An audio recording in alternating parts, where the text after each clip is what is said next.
Good morning all of you. आज हम लोग पढ़ेंगे वैश्वीकरण के सकारात्मक और नकारात्मक प्रभाव। इसके पिछले क्लास में हम लोग देखे थे कि वैश्वीकरण है क्या, उसका परिचय और मीनिंग हम लोग देखे थे, उसको डिस्ट्रीब्यूट कैसे किया गया उसको हम लोग चर्चा किए थे, उसको देखे थे। आज हम लोग देखेंगे कि वैश्वीकरण का सकारात्मक और नकारात्मक प्रभाव। वैश्वीकरण से हमें हानि क्या है और वैश्वीकरण से हमें लाभ क्या है। तो देखिए, वैश्वीकरण से हमें हानि और लाभ, नकारात्मक और सकारात्मक प्रभाव हमें क्या होता है, दोनों देखने के मिलता है। इस पे हम लोग चर्चा ये भी पहले किए थे कि वैश्वीकरण के हम लोग आयात और निर्यात करते हैं। तो यहाँ पे हम लोग देखते थे कि आयात क्या है और निर्यात क्या है। उसके बाद हम लोग देखिए कि रूरल क्या है, टाउन क्या है, सिटी क्या है। ठीक है, आज हम सकारात्मक प्रभाव में देखेंगे कि वैश्वीकरण के सकारात्मक प्रभाव क्या है।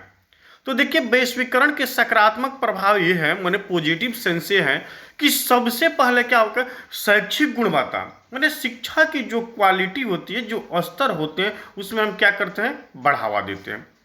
दूसरे कंट्री में जो शिक्षा के जो सिस्टम है, कैसे चलाया जाता है, उनके लिए क्या क्या होना चाहिए, वो सारी चीज़ हमारे पास नहीं रहता, तो हम क्या करते हैं, उसे लेते हैं। उसके बाद हो गया क्या कि आर्थिक समस्या का समाधान। हम जानते हैं कि हम एक ही परिवार में रहने के बावजूद भी सबकी आर्थिक स्थिति क्या होती है, अलग अलग, इकोनॉमिकल कंडीशन अलग अलग होती है। उसी के अनुसार सब जितने भी देश हैं उसकी क्या होती है, समस्या कुछ अलग अलग होती है। तो हम क्या करते हैं, उनकी जो आर्थिक सहयोग होती है, जो आर्थिक उसमें हम लोग क्या करते हैं, बढ़ावा देते हैं। उनकी जो समस्या होती है उस समस्या को हम सुनते हैं और उसी के अनुसार हम उनकी आर्थिक स्थिति को हम लोग पूरा करने का प्रयास करते हैं। ठीक है, फर्स्ट में हम लोग देखते हैं कि शैक्षिक गुणवत्ता में वृद्धि, आर्थिक समस्या का समाधान, उसके बाद विश्व का विकास। इससे होता क्या है कि जितने भी विश्व हैं, सभी देश हैं, सभी की जो समस्या होती है उस समस्या का सामना नहीं करना पड़ता है और सभी हम लोग मिलजुल कर क्या करते हैं, उनको हम विकास के राह पर ले जाते हैं। ठीक है, उसके बाद देखते हैं कि अनुसंधान के क्षेत्र में विकास। अब अनुसंधान क्या होता है, अब तकनीकी क्या होता है, रिसर्च क्या होता है। जब किसी चीज को हम लोग क्या करते हैं, उस पर क्या करते हैं, रिसर्च करते हैं। जैसे बच्चा पढ़ता है तो उसको हम लोग एग्जाम लिखते हैं, उसी के अनुसार हम लोग क्या करते हैं, किसी किसी तकनीकी पर हम लोग, जैसे अभी आज के समय में तकनीकी के क्षेत्र में जापान सबसे क्या है, आ गया। ठीक है, तो हम क्या करते हैं, अनुसंधान रिसर्च का सहयोग लेते हैं। ठीक है, उसके बाद राजनीतिक संबंधी सुधार। अब हर पार्टी, हर देश की पॉलिटिक्स क्या होते हैं, अलग अलग थे, नियम कायदा अलग अलग। अब हम क्या करते हैं, इसके माध्यम से देखते हैं और जिसकी क्या है राजनीतिक पॉलिटिशियन अच्छा लगता है उस पर हम लोग क्या करते हैं, अमल करते हैं, उसी के अनुसार हम क्या करते हैं, वर्क करना चालू कर। उसके बाद नौकरी में पर्याप्त अवसर। देखिए यहाँ पे होता है क्या कि कंपटीशन की भावना अक्सर ज़्यादा देखने को मिलती है। जिस देश में वैकेंसी होती है, सभी देश के पुरुष महिला इच्छुक जाकर वहाँ पे क्या करते हैं, कंपटीशन के लिए फॉर्म फिलअप करते हैं, वो भी ऑनलाइन। वहाँ पे जाना भी नहीं पड़ता है, साधन क्या है, इतना आगे निकल गया। जिससे होता है क्या कि उसमें जितने विकसित देश होते हैं, जितने तेज टैलेंटेड देश होते हैं, उनको ज़्यादा बेनिफिट होता है और वहीं पे जो कमज़ोर होते हैं उनको क्या होता है, कोई खास बेनिफिट नहीं होता। उसके बाद देखते हैं क्या, वातावरण में स्वच्छता। अब इन्वायरमेंट को स्वच्छ रखने के लिए क्या क्या की ज़रूरत होती है, हमें जल बचाना चाहिए, हमें वायु प्रदूषित नहीं होना चाहिए। ठीक है, हमें ज़्यादा क्या करना चाहिए, यातायात का प्रयोग नहीं कर। ये सारी चीज़ हम लोग क्या करते हैं, यहाँ से वातावरण की समस्या को समाधान के लिए हम लोग देखते हैं। ठीक है, उसके बाद विश्व शांति की व्यवस्था। अब हमेशा देखते हैं कि मार धार झगड़ा झुगड़ी होते रहता है, उस पर हम लोग क्या करते हैं, ये सारी सिस्टम को बैठकर हम इकट्ठा होकर यूनिटी बनाकर हम ऐसा करने के लिए क्या करते हैं, विरोध करते हैं, रोकते हैं। वैसा नहीं होना चाहिए। उसके बाद संचार तकनीकी, जैसे TV, television, radio, internet, mail, email इत्यादि के माध्यम से हम एक दूसरे देश की खबर को या एक दूसरे देश की जो इन्फॉर्मेशन होता है उस इन्फॉर्मेशन को हम लोग क्या करते हैं, देखते रहते हैं। ठीक है, उसके बाद हम देखते हैं कि यहाँ पे देखते हैं कि रूढ़िवादिता सोच। आप रूढ़िवादिता सोच के विषय में जाने होंगे कि रूढ़िवादिता सोच क्या है। रूढ़िवादिता सोच का मतलब होता है कि पुरानी परंपरा, पुरानी विधि, पुरानी सिस्टम, पुराने रूल, पुरानी नियम। उसमें होता था क्या कि पुरानी समय में हम लोग देखते थे रूढ़िवादिता सोच में कि जैसे एजुकेशन पे चर्चा कीजिए तो लड़कियों की एजुकेशन देना गलत है, लड़कियों की एजुकेशन देना नहीं चाहिए, लड़कों को एजुकेशन।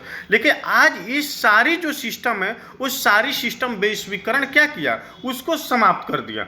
इस वैश्वीकरण की, इस ग्लोबलाइजेशन के माध्यम से जितनी रूढ़िवादिता सोच थी उस रूढ़िवादिता सोच को हम लोग क्या किए, समाप्त कर दिए। सबका साथ, सबका विकास, सबका अधिकार, इस सारी भावनाएं मेरे पास क्या हुई, आने लगी।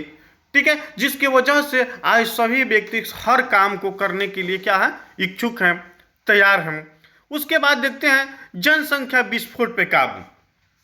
आज दिन प्रतिदिन पॉपुलेशन, जनसंख्या इतनी बढ़ती जाती है जो क्या है, वो विश्व के लिए या अपने देश के लिए इतना घातक हो गई है, जिनके वजह से ना अच्छा से ना शिक्षा मिल पाती है, ना अच्छा से हम क्या कहते हैं भोजन मिल पाती है, ना वस्त्र मिलती है, ना आवास मिलती है।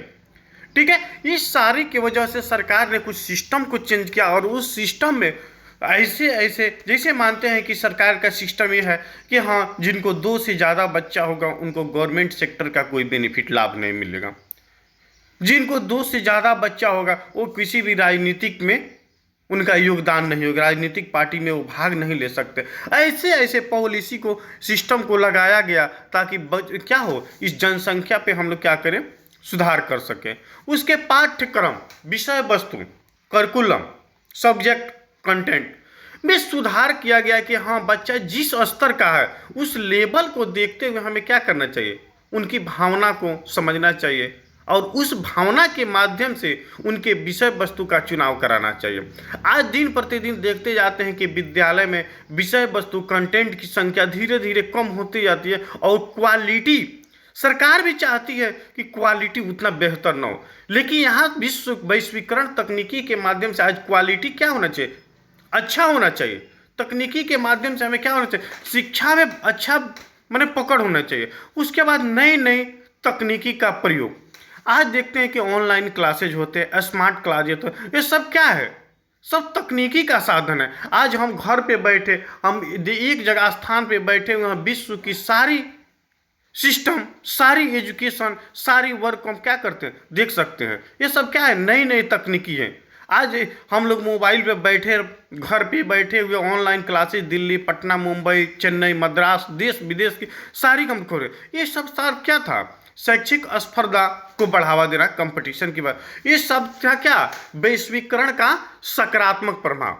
अब देखेंगे हम वैश्वीकरण के कुछ क्या है नकारात्मक प्रभाव, और इसे शिक्षा का स्तर क्या होता है, शिक्षा के स्तर में वैश्वीकरण के वजह से क्या होता है, अच्छा प्रभाव पड़ता है। भारतीय एजुकेशन होता है, उस भारतीय एजुकेशन को हम लोग क्या करते हैं, देश विदेश में हम लोग देखते हैं, वहाँ पे हम लोग क्या करते हैं, इसका प्रयोग करते हैं। उसके साथ साथ यहाँ पे जो एजुकेशन के माध्यम के साथ साथ हमें अंतर्राष्ट्रीय सुविधा, अंतर्राष्ट्रीय समस्याएं होती है, उस समस्या का भी हम लोग क्या करते हैं, समाधान करते हैं। और विश्व परिवार की भावना क्या करते हैं, इसके माध्यम से हम लोग एक स्थान पे बैठे हुए सभी एक परिवार जैसा हम लोग रिलेशन रखते हैं। यही सब क्या है, वैश्वीकरण का सकारात्मक प्रभाव। अब देखिए वैश्वीकरण की नकारात्मक प्रभाव क्या है।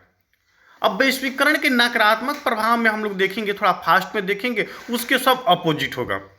विश्व देश के स्पर्धा को शिकार होना। अब जैसे इसमें होता है क्या, विश्व स्पर्धा माने कंपटीशन, इसमें जितने पिछड़े स्टेजेज होते हैं, देश होते हैं, वो क्या करते हैं, दिन प्रतिदिन पिछड़ते जाए, इसलिए कि उसके पास क्वालिटी क्वांटिटी अच्छा नहीं होते हैं और उस कंपटीशन के बेनिफिट को नहीं उठा पाते। अब जैसे हमारे इंडिया में कंपटीशन हो, अगर अमेरिका के व्यक्ति भाग ले तो अमेरिका के व्यक्ति के हम लोग क्या आगे खाली हाथ रह जाएंगे। उसके बाद आत्महत्या, आज दिन प्रतिदिन बेकारी बढ़ती जा रही है तकनीकी की वजह से, जिसकी वजह से व्यक्ति क्या करते हैं, आत्महत्या करना प्रारंभ कर देते हैं। उसके बाद महंगी शिक्षा, तकनीकी की वजह से हमारी जो एजुकेशन है, जो हमारी क्या है, क्वालिटी है एजुकेशन के, वो महंगी होती जा रही है। ठीक है, और सभी व्यक्ति क्या करते हैं, उसको अनुकरण करने में, सीखने में असमर्थ होते हैं। विकासशील देशों की शोषण की भावना। अब जो विकासशील देश होते हैं, जो विकसित देश होते हैं, वो जो कमजोर देश होते हैं उनका क्या करते हैं, वो शोषण करते हैं। ठीक है, उनसे ऐसे ऐसे शर्त को रखते हैं कि उसको क्या होता है, उनको मानना पड़ता है। उसके बाद देखते हैं विदेशी संस्कृति को बढ़ावा देना और अपनी संस्कृति को क्या करना, हनन करना। अब जैसे विदेशों के हम लोग क्या करते हैं, जो कल्चर होते हैं, जो सिस्टम होते हैं, उसको हम अपनाते हैं। विदेशों के जो पहनावा होते हैं, उस पहनावा को हम लोग क्या करते हैं, विदेशों का जो रूल होता है उसको मानते हैं, और अपनी जो भोजन, वस्त्र, आवास होते हैं उसको हम लोग छोड़ देते हैं। ठीक है, इससे भी हमें, उसके साथ साथ क्या होता है, जो छोटे छोटे उद्योग होते हैं, छोटे छोटे जो कंपनी होते हैं, उनकी हनन हो जाती है। ठीक है, आज देखते हैं कि बड़े बड़े मॉल खुलते हैं, और उस मॉल में जाते हैं तो हमारी आवश्यकता के जितने सामग्री होते हैं सब आसानी से मिल जाते हैं एक ही स्थान पर, जिनकी वजह से हम क्या करते हैं, किसी दूसरे स्थान पर जाना पसंद नहीं करते हैं। ठीक है, उसके बाद क्या है, प्रतिभा का पलायन। आज व्यक्ति क्या करते हैं, आवश्यकता की पूर्ति को अच्छे से होने की वजह से क्या करते हैं, वो अपने देश को छोड़कर दूसरे देशों में, विदेशों में पलायन करना चाहिए। उसके बाद भौतिकी दृष्टिकोण। भौतिकी दृष्टिकोण में होता है क्या कि फिजिकली, ठीक है, जो व्यक्ति क्या करते हैं, अपने बुद्धि विवेक के अनुसार उसका क्या करते हैं, हमारी आवश्यकता के जो सामग्री होते हैं, ठीक है, आवश्यकता के अनुसार, समय के अनुसार हम लोग क्या करते हैं, अपना कार्य करते हैं। ठीक है, वो मानव निर्मित का भी योगदान होता है और प्राकृतिक का भी योगदान होता है, दोनों का क्या होता है, साथ साथ मिक्स होता है। उसके बाद देखते हैं कि अध्यापकों के बीच दूरी। जो छात्र होते हैं, जो शिक्षक होते हैं, उनके बीच जो रिलेशन होता है, जो कोऑर्डिनेशन होना चाहिए, वो अच्छा नहीं हो पाता है। इसलिए अच्छा नहीं हो पाता है कि जो ऑनलाइन क्लासेज होती है, जो स्मार्ट क्लासेज होते हैं, तो जो तकनीकी के साधन से वो क्या होता है, आसानी से समझ में आता है, सरल से समझ में आता है, उसको बच्चा उसी को अनुकरण करते हैं घर बैठे, और वह विद्यालय जाना उचित नहीं समझते हैं। और विद्यालय में जो शिक्षक भी होते हैं वो मेहनत नहीं कर पाते हैं, और उसके वजह से बच्चा को समझाने में उनको क्या होती है, कठिनाइयाँ होती हैं। ठीक है, उसके बाद हम लोग देखते हैं क्या, ठीक है, बीमारी फैलने की खतरा। अब वैश्वीकरण की वजह से जो बीमारी होती है, एक देश से दूसरे देश में भी आसानी से फैल जाती है। उसमें होता क्या है कि व्यक्ति एक स्थान से दूसरे स्थान पे आसानी से जाते हैं, आते हैं, और उसका वो सामना करने में योग्य होते हैं। उसके बाद देखते हैं सामाजिकरण की प्रक्रिया धीमी। संचार के साधन से जो सामाजिकरण की प्रक्रिया है, वो व्यक्ति एक स्थान से दूसरे स्थान, किसी भी ग्रामीण या शहरी क्षेत्र में नहीं जाते, और वह मोबाइल या तकनीकी के साधन अकेले अपने मनोरंजन के साधन घर ही में बैठे करते हैं, जिसके चलते समाज में उनका पकड़ रिलेशन अच्छा नहीं हो पाता। ठीक है, उसके साथ देखते हैं कि अपनी भाषा की उपेक्षा और विदेशी भाषा का क्या होते हैं, अपेक्षा। देखिए, उपेक्षा और अपेक्षा की बात है। हम किसी एक दूसरे से कुछ अपेक्षा रखते हैं, और हम एक दूसरे किसी को उपेक्षा भी करते हैं। अपेक्षा के मतलब होता है कि आशा, उम्मीद, और उपेक्षा का मतलब है किसी को मान सम्मान पर ठेस पहुंचाना। उसके बाद देखते हैं पर्यावरण पर नकारात्मक प्रभाव। अब पर्यावरण होता है, उस पर्यावरण पर क्या होता है, नकारात्मक प्रभाव। अब पर्यावरण होता है, हम लोग क्या करते हैं, अपनी आवश्यकता के लिए दिन प्रतिदिन हम लोग पर्यावरण को क्या करते हैं, हानि पहुंचाते हैं। सांस्कृतिक मूल्यों में गिरावट। ठीक है, जैसे अंग्रेजी शासन में भारतीय अपनी संस्कृति को भूलकर क्या करते हैं, दूसरे संस्कृति को अनुकरण कर लेते हैं। उस समय जब अंग्रेजों के समय में क्या था कि जो काले व्यक्ति थे, जो काले सांवले व्यक्ति थे, उनसे से अधिक मेहनत कराया जाता, और गोरे व्यक्ति थे उनकी क्या किया जाता था, मान सम्मान ज़्यादा दिया जाता है। उसके बाद देखते हैं कि महंगी शिक्षा, एजुकेशन। आज दिन प्रतिदिन क्या होते हैं, इस तकनीकी के वजह से शिक्षा महंगी होती जाती है। ठीक है, और यही सब क्या था, ये नकारात्मक प्रभाव था। ठीक है, और सकारात्मक प्रभाव हम लोग पहले ही देख चुके थे, तो यही वैश्वीकरण का नकारात्मक और सकारात्मक प्रभाव था। फिर हम लोग नेक्स्ट क्लासेज में मिलेंगे। मैं MD Ashraf Kaddi, Chanakya college of education, assistant professor, आपकी ये वैश्वीकरण का सेकेंड पार्ट था। चलिए, इसी के साथ आप सभी को मेरे तरफ से बहुत बहुत धन्यवाद। थैंक्स।